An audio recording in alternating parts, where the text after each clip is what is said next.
తెలంగాణ రాష్ట్ర మంత్రిగా అజారుద్దీన్ ప్రమాణ స్వీకారానికి ముహూర్తం ఖరారైంది. రాజ్భవన్లోని దర్బార్ హాల్లో ఇవాళ మధ్యాహ్నం 12:15 గవర్నర్ జిష్ణుదేవ్ వర్మ ఆయనతో ప్రమాణ స్వీకారం చేయించనున్నారు. ఈ కార్యక్రమంలో సీఎం రేవంత్ రెడ్డి, మంత్రులు, ముఖ్య నాయకులు పాల్గొననున్నారు. అజారుద్దీన్ ను మంత్రివర్గంలోకి తీసుకోవాలని నిర్ణయించిన సీఎం రేవంత్ రెడ్డి ఈ మేరకు గవర్నర్ జిష్ణుదేవ్ వర్మకు సమాచారం అందజేశారు. అజారుద్దీన్ తో మంత్రిగా ప్రమాణ స్వీకారం చేయించాలని గవర్నర్కు విజ్ఞప్తి చేశారు. ప్రమాణ స్వీకారానికి సంబంధించిన ఏర్పాట్లు చేయాలంటూ గవర్నర్ కార్యాలయం ప్రభుత్వ ప్రధాన కార్యదర్శికి నిన్న లేఖ రాసింది. దీంతో అజారుద్దీన్ ప్రమాణ స్వీకారానికి ముహూర్తం ఖరారైంది.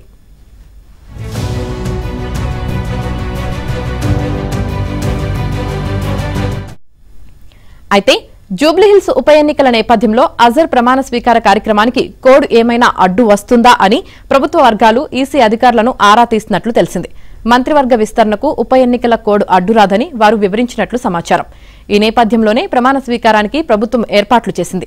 మరోవైపు ఉప ఎన్నిక నేపథ్యంలో మంత్రిగా అజారుద్దీన్ ప్రమాణ స్వీకారం నిబంధనలకు విరుద్దమంటూ బీజేపీ నేతలు పాయల శంకర్, మరి శశిధర్ రెడ్డి, కె ఆంటోనీరెడ్డిలు రాష్ట్ర ఎన్నికల ప్రధాన అధికారి సీఈఓ సుదర్శన్ రెడ్డికి ఫిర్యాదు చేశారు.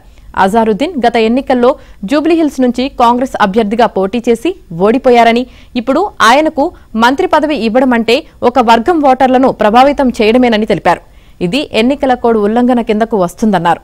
ఈ ఫిర్యాదును సుదర్శన్ రెడ్డి ఈసీ పరిశీలన కోసం పంపారు. అయితే ఈ ఫిర్యాదును ఈసీ డిస్మిస్ చేయడం లాంఛనమేనని, అజర్ ప్రమాణ స్వీకారం యథాతథంగా జరుగుతుందని ప్రభుత్వ వర్గాలు చెబుతున్నాయి.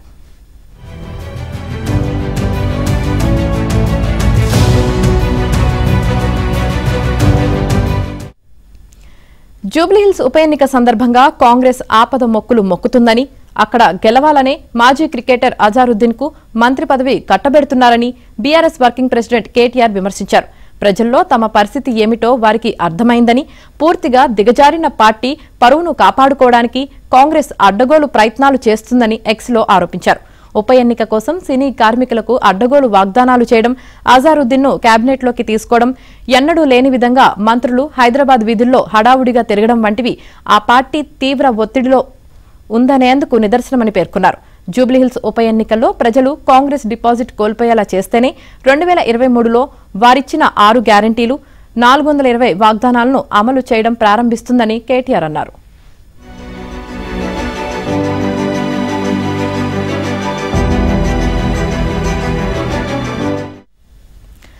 కాంగ్రెస్ నేత అజారుద్దీన్ వివిధ కేసుల్లో నిందితుడు. ఆయనకు ఏ ప్రాతిపదికన మంత్రి పదవి ఇస్తారు అని సీఎం రేవంత్ ను కేంద్ర మంత్రి కిషన్ రెడ్డి ప్రశ్నించారు. బీజేపీ రాష్ట్ర కార్యాలయంలో ఆయన మీడియా సమావేశంలో మాట్లాడారు. గతంలో కాంగ్రెస్ అభ్యర్థిగా పోటీ చేసి ఓడిపోయిన అజర్ను ఇప్పుడు హడావుడిగా మంత్రిని చేయాలని నిర్ణయించారన్నారు. 22 నెలలుగా మంత్రివర్గంలో మైనారిటీ నేత ఒక్కరు కూడా లేరు. నిజంగా మైనారిటీల సంక్షేమంపై శ్రద్ధ ఉంటే అజర్కు ముందే అవకాశం ఇచ్చేవారు. ఎన్నికల కోడ్ అమల్లో ఉన్నప్పుడు మంత్రి పదవి ఇవ్వడం చట్ట విరుద్ధం. కాంగ్రెస్ పార్టీ ఇంతగా దిగజారింది అని కిషన్ రెడ్డి ధ్వజమెత్తారు.